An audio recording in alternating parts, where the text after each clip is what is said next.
Bring Ken Ofori-Atta's name here. Ghanaians should demand of the NPP. If they don't produce Ken Ofori-Atta in this country, they should never come before them asking for power again.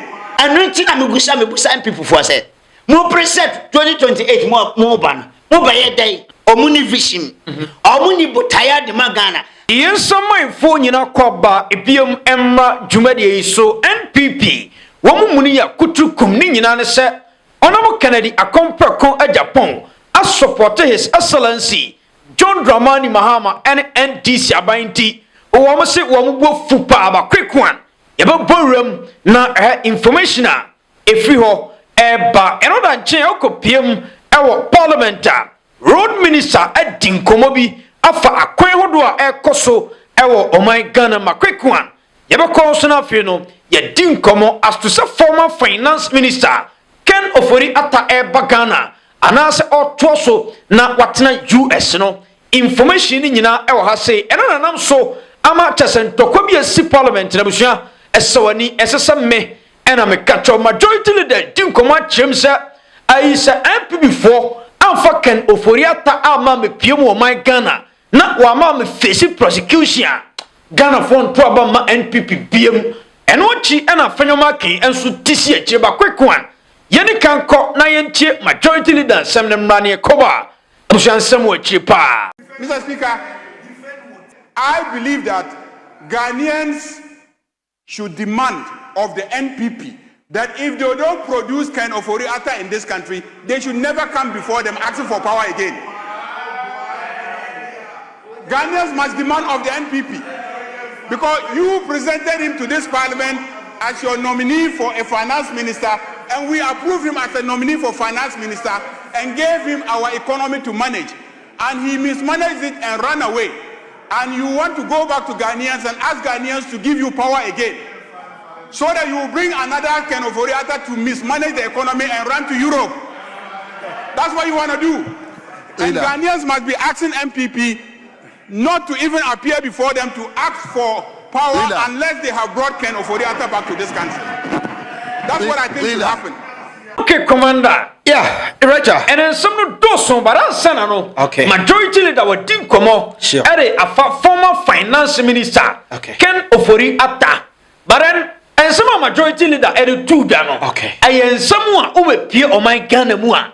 Ghana for to do na edio. Of course. Say every for no am Ken Ofori-Atta ma. Okay. Say Ken Ofori-Atta ama me piem na wa ma me yinsem bia no a. Yama NPP and return back to power. Ereta nkomani ya midday na asem we a long overdue. Na nke wo se mama yarega wa Canada da parliament ho. Oh yeah. Say NPP for beso so mo besire o. Na wo se oka no kra we kire mo from day one papa ni dwane ye. Because say odi obi aba say yemfa company mu anhye ne nsa. Na edi ahye ne nsa na ogu company no. Na yesi ye agedum na firi nsam na wadwane. O mebu akonta omma. Na wo say ni pa no wantima ntwena ama na wo wie na wo say say o di new person breye na ye say da adwuma na hye ne sa ya boda mana eni asem no erota ade ba ko a NPP so mo tie say ne say in 2028 one of the campaign messages are ebe flow pa political parties ni nyina ba yusu bi ne say Ken Ofori-Atta ye kromfo NPP aboa na mana bokro no ene wadwane akotena brutire enti say NPP afana ma e kire se NPP fo nyina ya akromfo omo ba biem a omo be sa bokro no e wato betima ja chinye achinye bia no ko be di kire se on several occasions mama yarga dey evidence ya ka kire mo se Ken Ofori-Atta wadi bone se munim se oni bone a mama ni mrafie na ombeyi nsema no wata de na edin se wutuo na yafra mpanifo anim se mpanifo si ye yan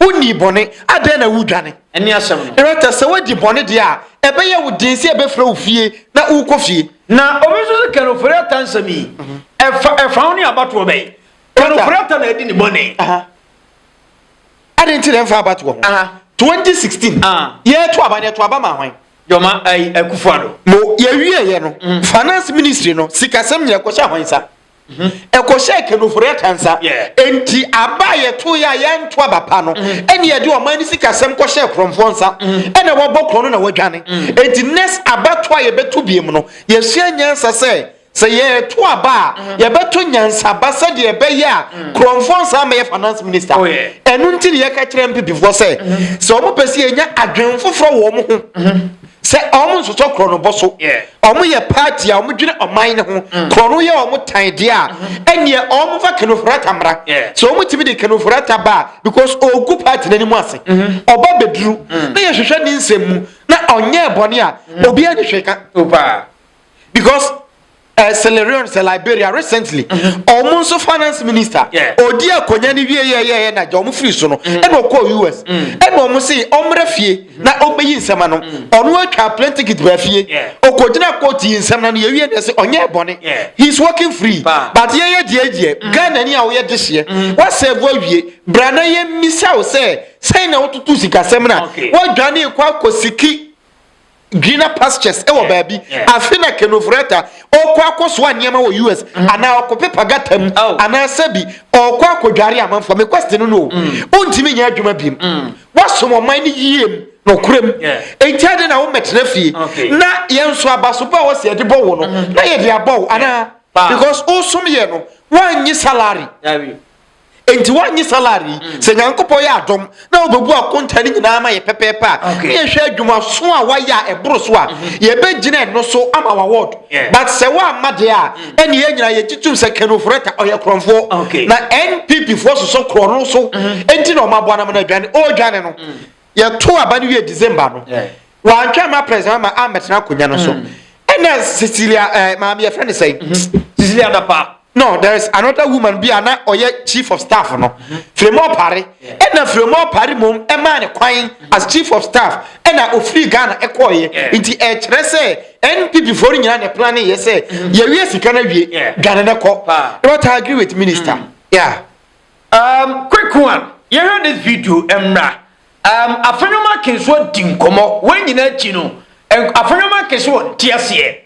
So quick one ye ntimra. You cannot bring Ken Ofori-Atta's name here when the man is not here to defend himself and make serious allegations against him. Mr. Speaker, the majority leader himself is part of the governance of this country. How would he feel if this is said about him when he does not have the right to respond? If you come and say all that Ken Ofori-Atta has taken away, what has he taken away? What has he taken away? He is a human being like you, a citizen like you. He also has children. He has his family. Be fair. Mr. Speaker, the majority leader, Honorable Mahama Yerga, must be fair. It is not his first. He supervised the embarrassment of Ken Ofori-Atta when they brought placards in this chamber by his side. Mr. Speaker, please and please again to the majority leader. And for Ken Ofori-Atta, if you think that you have all your evidence and you have evidence of anything done, the court is yours. You have removed Tokonu. So you removed all the judges that you think are fair. You have transferred them to wherever you want to take them to. Is that not what you've done? So you have the court. You have control of the court. Go ahead. Who has stopped you? But don't use this parliament to launch an attack on Ken Ofori-Atta. He came to serve. If you have any issues with his service, deal with it. Enough. Minority leader say enough is enough. Okay. Obianya Ken Ofori-Atta dimbo. Ni enititu our parliament wo because I Ken Ofori-Atta say I NDC aban hunu say wa disika o mo fane court. Director winim. Me blame obi awo. Ade. Me blame judges no. Yeah, omo that court ahodo na no. Ena Ghana Police Service ena abanwi. Say Afenyo ma ken ebo police ni ani so no. Ena mrani ni di ya anka eho ye nyansasunya. Eni asem. Aside that, wasai adidi judge ni atam he's working free. Enti ene o tedi oka. O se court ni NDC for there because o mai toko no afri ho. Enti se toko no ye bone mpo a ye ma toko no ntra ho. Na toko no Ghana ye o ma me dia. Director Afenyo ma ken okasa asif oye demigod. Ase osoboro so we ye ne hwa enye yi. Eni asem no. Ken Ofori-Atta ompel ye beka na asem kire say enye obi na asi ne kwan say emane mafie meyi nsema no o si emane nka papa na asem da bia wa bra papa ni ha obeyi ne ho ano the rata obi na atwa ne so na papa no abai na stop ne say emane maga na meyi ne ho ano ye mpo ye bisade ne say Ken Ofori-Atta papa brafie na nsem na amanfo ka no na bra na beyi ano papa ne say o mafie ene wo complain say papa ni ha obeyi ano nipa na wo twa atro say okotwe no ko yade na okoye a wa mabiem na enei ode ahwease akoye na wakọ akosiki green card say okotra US abone bra ato abrabo so ho no you are telling us say enipa ni ha ye ka obeyi ne ho ano edie nyan na semka wana kire sade no eni asem the rata as it stands Ken Ofori-Atta oye kromfo in Ghana for ye adwim Ken Ofori-Atta ye kromfo obi a ye di sika be hye wonsa na one manage sika no na adwuma ye di no sika na sa na ye beka se bebu ho akonta na wo bedwane bia no oye kromfo imagine say kaya Afenyo mark na busuam ena aye ban na okoyi sika de bra busuapani say abusuapani nyi sika no mfa manage program no ena omko na program na ye basa busuapani mebu akonta ena abusuapani adwane akobon ho dwa obokina ba bia Afenyo mark na beka se abusuapani wo mokro no ana abusuapani abokro no nti na odwane enti enei ade ba ko so te asen say Ken Ofori-Atta oye kromfo and the NPP as a political party minim say o mo be defend na o madwi nyina ne say tokoro betena ho na such cases ne ba na tokoro appoint lawyers and say judges ya o mo be favor NPP fo enti say utie ne kasema so ma yi tokoro afi ho and no ma transfer judges me be bisa say uko Supreme Court wa judges na e wo ho no ho ne wo Supreme Court wa President Abaya wa be yi na free ho eni asem o de ka one judge wo Supreme Court wa President Abaya say me de me pe ma yi wa free Supreme Court ho nsem bi wo ho a eya na say a top politician at the national level what serve of mine no na ugina parliament minority leader na wudi nkomo we na amanfo tifia na dweye ne say President Abaya no even at the court no what transfer judges no edwo mo ko baabi or transfer bakoin say yes start say ye be propaganda ye be twantro with all kind of political activities now at the end of the day o mine ne bebo say o mine ne bebo dia enyina so na yenchiwe mra road minister wa din komo said the aban wo musi bo mo mode na no din 2028 ebeye dwe road minister say akwan mi yo a wo ma twatwa ho sika wi atese o mo hwe ni say contractors ni be wie na o my Ghana enya so mfa so quick one entimra. There are two contractors working on some major exit and entry point to Kumasi that we needed to work with. One of them has started work the beginning of the week. We are encouraging the other one to start work as well. So I know the situation you're talking about. I've been there myself on a number of occasions. With what the respected minority leader talked about, indeed, the same situation is with Accra. The exits through Pokwasi, Kaswa, going towards Central University, and motorway towards Ashama are very critical. And anytime we have any issues on them, it is a very challenging situation. Fortunately, all of them are under a program. However, the level of work and the speed is very difficult. On record, the motorway contract is ongoing. And on record, as of this morning, we don't owe the contractor any amount of money. All outstanding claims have been settled. The same applies to what my leader is talking about, Pokwasi. As of this morning, I don't have a certificate outstanding on that project as well. We would endeavor to continue to encourage the contractors working on this project to hurry up. The motorway to Central University, part of it was approved in this house, is stalled because of the debt situation. We are back on site. Hopefully, we are still hoping that end of 2027, those sections should be completed. The same applies to, Ashama Runabout towards Akosombo, also approved in this house. Unfortunately, the debt disturbed it. However, that contractor continued to work, though at a slower pace. We are working together with the German government and other partners to ensure that the funding is secured so that the contractor can continue working. So we do appreciate the fact that when you are exiting Accra through those routes currently, especially at weekends, it is not something that anybody is happy about. And we are working to make sure that we can address those in the shortest possible time. Thank you very much. And I thank the minority leader for raising this. I think it's a public interest concern. Okay, Commander. Yeah, the right. Road Minister. Yeah. On say Odin Komo ya Afenyo makin ebo na baso. Our bona baso say the road minister si adwuma no. Onu kwa de ohun bi kura da. Na Afenyo makin no. Osi ohun bi da. Unim na ho na emesere. NPP wa ban mu no. Omo say year of rose.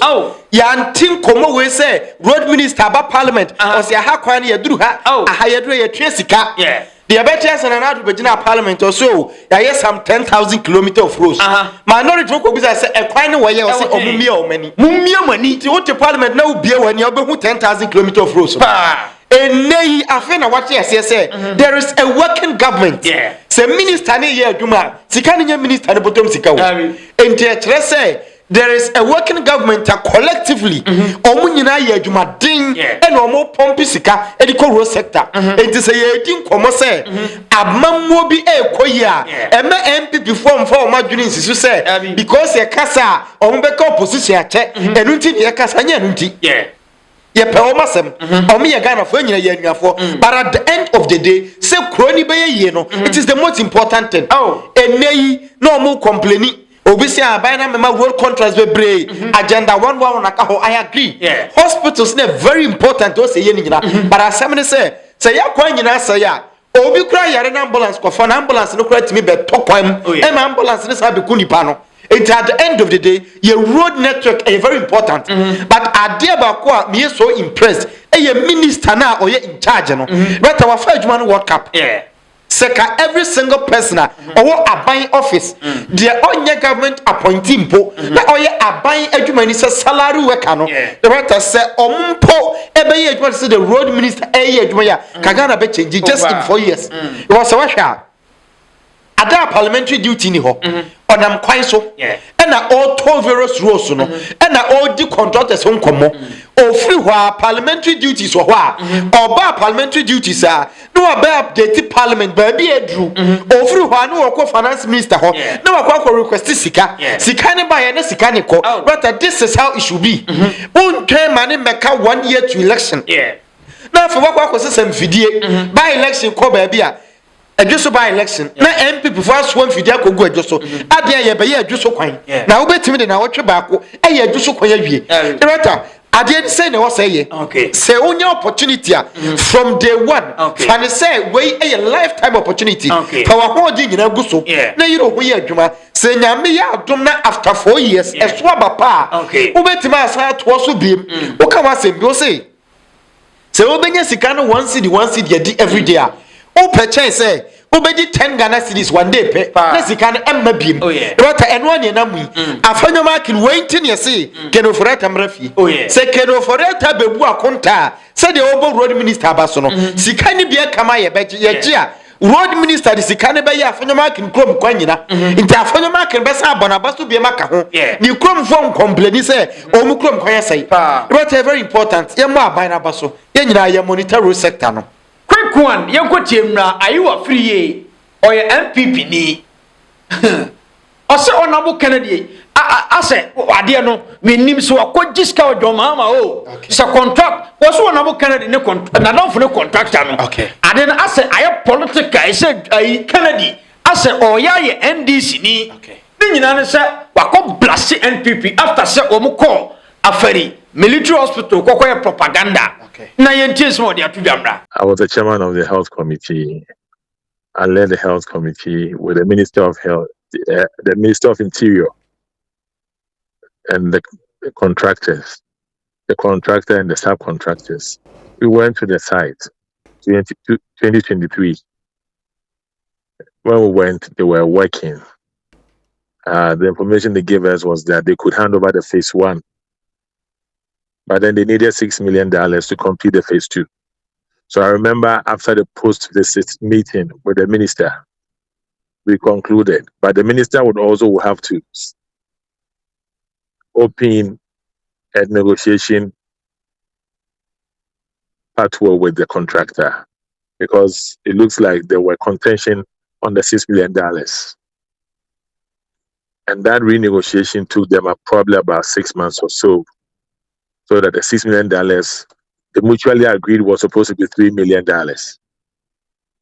And then eventually it paid $2.5 million to.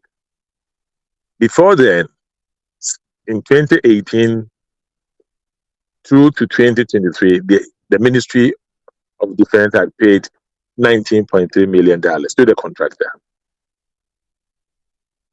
Before 2018, the contractor had been paid the full cost of the project. That was $180 million paid.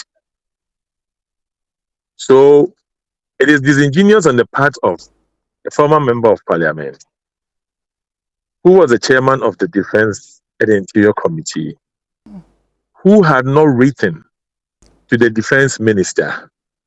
And in any case, the records don't lie. If indeed his committee wrote and it was turned down, the parliamentary documents are there for the journalists to go and inquire so that you name and shame. You would see that at the point of which Afari became an issue, where the minority then visited Afari, it became a topical issue. The resolution was that the health committee would have to visit there. And then we wrote with the leave of the speaker. That was granted us. And then we also informed the Minister of Defense then, who went with us. And we came in and filed our report. The floor of Parliament. We brought it over. There was no day that the Defense Committee, indeed, I remember then Ophelia was the vice chair, who said that, our visit was timely and was good. At least we've done a work for them, for their committee. So to portray the Minister of Defense then as somebody who stopped you was not fair. In any case, the executive cannot stop the legislature from executing its functions of oversight. He is charting a path that is dangerous. No, again, and I say, the executive cannot checkmate the legislature in the execution of our oversight responsibilities. It has not been done. Mr. Ofori-Atta, not to interrupt, but the question really is, what was the exact state of completion of the hospital when the NPP was leaving office? When we went there, the contractor said what you needed was $6 million to do the sewage, and then he hands over. And then I remember I asked of the CT scan, and he said it was in a warehouse in Tema. But they need to also subcontract to do the roads from within, and then the housing. Apart from that, everything was ready. And the letter that I brought out today was a letter from the contractor asking the ministry to pay it $6 million, and then it can hand over all the projects, complete and hand over. So it was about above 90% completion. And you can attest to the fact that when the government took over power in January, the then defense minister, may his soul rest in peace, the late Omani Buama, a very disciplined, very honest gentleman. He went to the site, and then he said that by September they are going to hand over. The video is in circulation. You think a government would just say that, go to the site and say they will do whatever it takes for you to start operating in September, in 9 months? He knew what he was talking about. So to tell a lie that the NPP did not do anything since 2017, it was unfair. It was unfair. Okay, and do you think that his comments... to give the impression that in Parliament, we need a sort of permission from the executive arm of government to go on oversight. Again, it is not fair to educate the public, and also it is more of weakening our arm, which is not so. It is not so. Please, let me put it on record. As the chairman of the health committee there, I only need to write a letter to the minister that I'm going, and I go. I don't need, please, let's put it on record, and you can inquire. I don't need the approval of the Minister of Defense or Health to go to a facility. I only need to show respect and a sense of cooperation. You don't need their permission to work. We give you money, and it's our responsibility on behalf of the people to make sure that you apply the money reasonably, and you are saying that you will stop me. It's not possible. We know how blunt and outspoken the Ascent Central Member of Parliament is. Do you think that his comments on this project is politically motivated, or it's as a result of genuine assessment of... Absolutely. You know, I'm sorry I'm not in the country, but of course, he's a friend of the contractor. He may be doing some good job for the contractor. Absolutely, and that is the issue. No, nobody says that you don't have to be friends to anybody. I mean, the contractor is an Egyptian. If you so want to be an ally of the businessman, it's up to him. Right. But you should not checkmate the Ghanaian. Look, let me tell you. I am using your medium to sound this clearly to contractors. I am going to take this contractor on next week, and I'm going to put all the evidence, and this will be a warning. Look, I'm not going to do NDC NPP again on this issue. So long as it is the responsibility of government to see to the operation of Afari, I've done that job. I'm done with government. Now, I would want the good people of this country to know how contractors checkmate the people of Ghana and fleece us. All right. A typical example is this case. We will name the contractor and shame the contractor. The contractor's attitude and the research I've done appears he enjoys contractual dispute, and he uses to fleece the people of Ghana. He did one after we came to NPP was in power. They paid him in excess of about 21 million to the actual project cost of $180 million. He is now coming with an escalated amount of about $85 million. Okay. I am never going to politicize this. Okay, Commander. Yeah, Erika. Honorable Kennedy, a compre agyapong. Okay. Na are you free and come out ordinary? Okay. So I very story be as NPP for no. Yeah. One go fupa some Kennedy ko kan no. Okay. But some Honorable Kennedy so kan no so no kure. Na Erika, they say the me person me hu say. NPP as a political party. Omo problem they say Kennedy NPP ni. And wako kan asem we anase omo kire say Kennedy atwantro. Omo problem ne dey. So omo problem they say Ana Honorable Kennedy MPP ni. Na MPP ababet na konya no so 8 years. Na feri military hospital omo ye bibi fa ho. Na Honorable Kennedy akwa kogina bontin keka sei. Ye bisa NPP for yankasa including a UF3 say. From 2017 omo betena akonya no so no. Afari Hospital no. Na at this stage be na de no omo ye kan ho. Omo ma ye hu adwuma potia omo ye ye. Ebesi na omo ntimi kan kire ye say ebi omo ba ye no. Na omo to block na edru roofing and aye be boss so and aye plastering and aye electrical work omo ntimi nka asem ne nkire you but omo asem nyina ne say omo baaye no omo di project na kodu 98%. Now yenhia asem ne say yenye ni baby a project na dru se pese hu se project no die na momo de ka ho mom ka adwuma pot amo ye untimi nka and a former committee member of defense onu so akire mu say na oye part of the committee mo anya adwuma bia wo ho afedi eni dede se mo ye adwuma ho a wo ba ye no na nko ba be kire say mo take over no na project na ahapepepe na dru ye ba ye after 2 years eni edi kodru ha right untimi nka sa nkire ye enne wo na mo ye dede o ka say a political interest na Honorable Kennedy kura na damfo ne contractor no on MPP ani asem no say ye ka damfo ne contractor de a ene MPP for the timi chiche ya edi sika e match ama wontumi kwadua abro ya na adu nyina sori ko afuo mu ho abro hye ebesi nne montuma nyi sika no enti if you are talking about friends de a ene kana Japan onye bone say na damfo contractor beti contract na waye adwuma na mo ba ban me wo se mo mani sika mani dwie na after 8 years mo intima wie na enei all companies am anya adwuma se mo dwie sika na according to ayiwa free before 2018 ending na o ma tue sika e wo se contract ne gye no na contract na sika ni nyina enti about 6 million bia all kano na no nya part of actual contract no na me pese me kase contract near 180 million ena mo call contract no ho abanda da na tue bi wantima on say wanye specific o say from 2017 eba no na o ma tue 180 na wi me pese o kase o mo baaye no na bia president ma atue 1 million eni ye betue 179 but wanka de o kai en so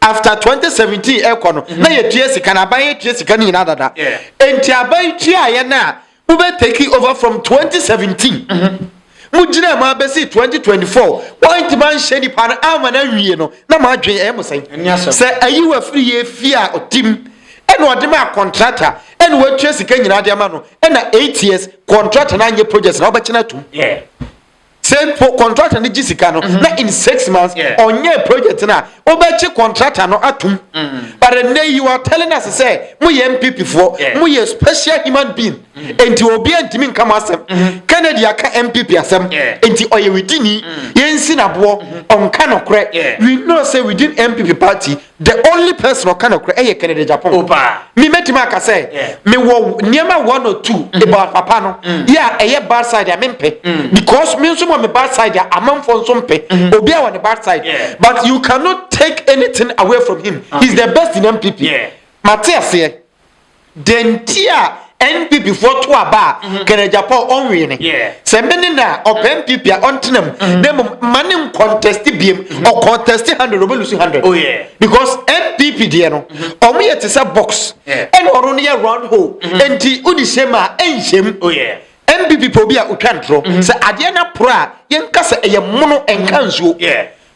Assuming say Dr. Mahmoud Bawumia and Afari Military Hospital ye dim komu Bawumia be kase NPP aban amon homadin Bawumia will not say it Bawumia be kata party ne to rata e basa ya o party ni interest and we defend onfa oman ho rata ayiwa free ye nim nipa a oye dada onka no kre NPP moja no edware no Kuan yenkono fe no abigije emewram na onso emfa kakra enson sem no so yes abegi atanasia amema na kwa ba abegi se bibia bokọ de sinama nyame adu me ho de pa ensem bebre na ekoso e o my Ghana baren MPP fo no din komo se onobo Kennedy akompeko agyapong ase de o ye no NDC fo na e hye no kutupa ase contractor no kra no ono ne ya damfo ba quick one yemfamfi we sinama ma menche ahwefo na sinama MPP fo anankasa ho asa dam wo mutirim are Kennedy Japan wa ye de ona se ai party ya wa ankasa uwom na se bia ukogina bontina kase hospital no MPP fo wo ma nya de wo ba 8 years wo ma nya hwea na MPP fo so mo ntiase wa party sinama wonim de ntia me pe Kennedy Japan asempa aye nokra wo kanti hwe yemfa party ndo ni anhwe oman ni munti sai MPP about 8 years Afari Hospital yes ye kodu level awon MPP say omo free Asante region omo strong road aya Asante region ohono omunyi omufie wo na NDC yemfa say NDC aban free Asante region omo strong road any Asante no much me see Afari Hospital do say no over 8 years what men ya he anima wo hanyina say ane President Muhammad na NDC aban but just 1 year ne Afenyo 2 years wo say onko bia no ati wo bodama na wo ye de eni asem na Kennedy Japan ka che say jimi no no wo jimi a che de do aye jimi say ya na wo ye na 2024 ye to abati ya wo enti suanyansa ni bone ne de Can you Japan ye bonu? Ha obi a wagi mi bia be toilet ya papa we. Hwe ye hwe de kan Japan aka. Yeah. O say me MPP ni. Kan de oye ndis ni o. Yeah. Me MPP ni. Ye MPP for ya ba 8 years. Ya enko ho. Okasem. Ye jangu nwuram. Ani yentimi nkompre ndis aban say omo na ma ye saden derby. Ati MPP for na omo no de no omo kasa no. Na sira ma woni de eba. MPP ba kwabu nsamjem. Are. MPP ba huna matie. De tell me say on ba kwabu nsamjem. Ghana mabunu ni yeni abie. Kanana titifo no. No mu tie redu. Yeah. Enkwa ati ukota ndrobo twa no. Omo fa nsa. Ene mbrante no uka no makọ social media. No makọ gogo no makọ gogo hesa. Sam na uka na ye no kure. Ati side abrante bia na adwene mu dobia no. Yadu abatu abatia. Anu ni si 2024. Ati wemu omo yese kan Japan ayi party na mana. Party na di nkai kan Japan ma. Party na yi Ghana fo ama. MPP party na ka kire Ghana fo se. Omunim nyansa. MPP ka kire Asante region fo se. Omuni hwe. Ode amu pe se. Omayi 10 cities.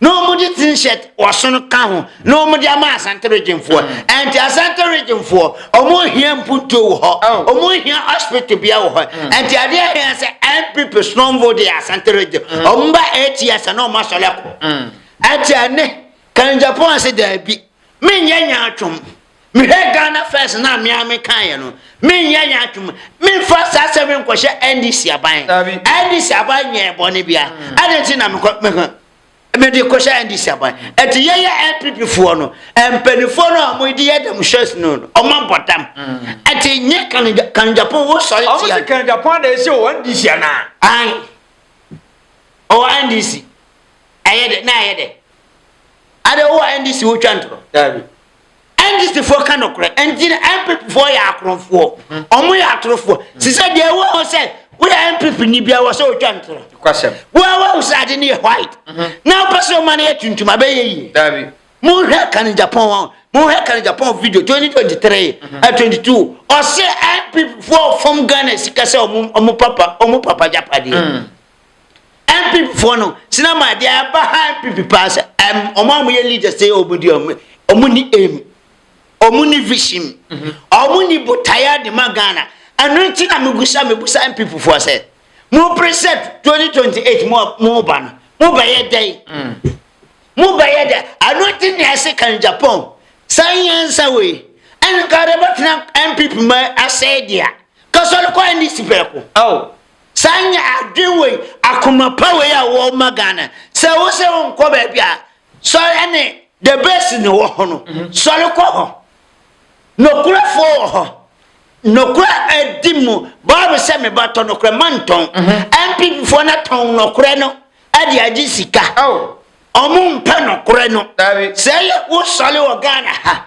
na ka tira MPP fo se mo ba e manya hwe no ma sole atia wo omu mpa no kura MPP for the amonya say ka obetena hai na udi president Mahama atem ene udi na tem kora ka che se meku a ade ebeche ni Ghana mra achewa na o mababe na o makoma osika anu na MPP for nim ye na say nim die Dr. Bonyane ne nkofo wonim die ababo Ghana mabunu ama Ghana mabunu enko South Africa ma yanko bohomo Ghana mabu enko obi manso no betena han Dr. Bonyane ne nkofo eni sa nimdia no nimdia abo de yensam hunu nimdia nkontompo na mumusa nkofo ne se baby amukọ ye no eyemu na musi ya na baby yesi kodru ye no eyemu na musi kodru ha na Ghana ha apart from obi a we kurase ni bia no ene be kasa aseme se wonim se Afari Hospital eye soldiers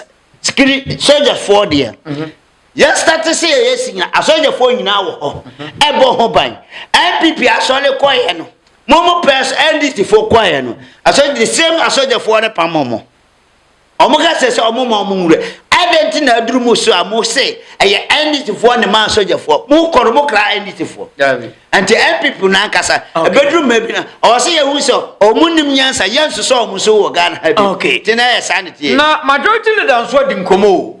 I say a MPP for Amfa Ken Ofori-Atta ma Ghana phone to aba ma wo mu biem papa ne nim nyansa pa ayesa ne tie no kora wo ka he me maka me say every 2028 no NPP for am for time ma me ankasa moto snap na moto kosia makobodua wa ba to aba ma NPP 2028 dua nku because yes Ken Ofori-Atta sika ewo hono ewo no botum no ebetime ya Afari Hospital by time 5 for Ghana ono ko brane adwane akotena obi man so say memma unya for Ken Ofori-Atta nim so onye me say abigeje Ken Ofori-Atta onim so onye kronfo a omla me say me sinama me to hana say US man pani frɛ be say membra me ni bone me kwa okay wose me ade anti na afrɛ me ebia no ojapade bia ode ba hye me sa awose me ko nti man ko le kyese me ade bone nti na me ntimi nko US no anti Ken Ofori-Atta ya won also ye Ghana ni di hye konkro aye de economy ne esika sa mina hye ne nsan o mabu hu contact le wose me mba ne kyese wo wia anti papa we say Ghana fuwe se o ma fa Ken Ofori-Atta 2020 mamu nto aba ma 100% because ye nto aba ma akromfo ama wo medi o man ensese sika nkogo obi ma so sana aba bia wo kotena ye sana o mo ye ya ka onya ho nkotena ho nti o mo ye o mo man ne basaya bibusa Ken Ofori-Atta wo be kotena ha na dabi nti e wo se wo ye leader ye de o ma we bibisha onsa ye ni ye na wanimte ne jansa hunu ne krono di Ken Ofori-Atta ma 2028 no vote NPP o se ai sawama Ghana phone to aba ma NPP biemu forever and never and for so ben also sinama yen to aba ma mo se adem fa so no so sinama he mana se oba NDC ni ya china ya edinu kotumi ho for ne jail no MPP time na omudi na asem anane boa senka ya MPP no wa hanko makase da be omfa ne ntum na se omu time no omu jeli papa omu jeli no se waba omache na akotuma na meboa aya MPP ne tiso omu ma papa but oya NDC ni NPP for na ejeli no but ekwense Ken Ofori-Atta de yibi antina it definitely obo de ne batum antina me kire o say ya NPP ni ene ye man fie say ye nchini nkotum okay ana NPP tiso omu fari ntum da okay se me tu challenge we ma NPP for se omu se me bua me tu challenge omu ko fa Ken Ofori-Atta mbla so matma di NPP ni atuma se wa bokro no wa wi Ghana sika ama Ghana mla asolumu se onkodama so matma di na tumna ane ya fa we nya example ya fa Ken Ofori-Atta mbla omu ko fa mbla ha ni ewu se aye nokro se NPP ni bokro na se NPP for so nkwase asem ni se hunu a was family ko omu ina ye press conference ya fa chama wontumi ntum wontumi road minister so dia tudwa we dia Afenyo ma kan bona ba so pa wo se road minister no o ye adwuma pa wo se akwan bebre wo ha ye tua ho ska wi a domama just a contractors no o enche ko mbewie and the la first time wa kanya sampa no why Afenyo mache mi hunu pa ada wa kanya sampa ye ne se watumi aka no kore se we NDC for ye adwuma pa tie on ka se NDC ayaban road minister oye NDC for na ye omobai adeji no man ye NDC for na ye NPP bari adeji no man ye ete ya NDC for enipa na wakanya nsasama mu se wakanya nsasam ati we ya wakai ati Ghana for mutie NPP for bo NDC for aba so se omo ye adwuma no ati next time yakoto aba ye mo mo nto aso no man nyampuntuo no man ye kwan asa me say example do anema bi ha NDC abayo ayewie ni ewura 2028 on ye best Ghana for say yes ye ma president yankoto yes oni o na nipa ne ntoaso otoaso no man ye yia na se ma ntoaso a Dr. Bonyane de ne man asa kaya na kaya nton Ghana mamrofo no mbadwi ntu galam se mfanko se di Dr. Bonyane ya president Ghana kaya mfa man yanton na menje mikitafa ba bia makodi enye wasam na obi anje ne mfa na mrofo no embetu emfan tu galam sente because Dr. Bonyane timimba ya president Oni sa nimdie President Mahama wo no oni bi enti hwan enti NDC for waso mu kabom na mu hu se President Mahama for so na adwuma pa o ye ne no ayesantie enti ene ayebo na baso no wo se yebo na baso o ya ade enti yembo na baso Ghana for ye hu se ye hia mpuntu ya kwan eno ne hia pa se ya Ghana ya kwan ya Uhoso. Okay. Uko hane haya ufa aika na uko. Ayesa anti President Mahama mabona basopa nyankopon anhira no ma ne nyansa ne nwudie no ntoaso. Okay. No mbu o ma ne ye maye. Kweku ane de asie kwa besa babiem ya kaifo nyina.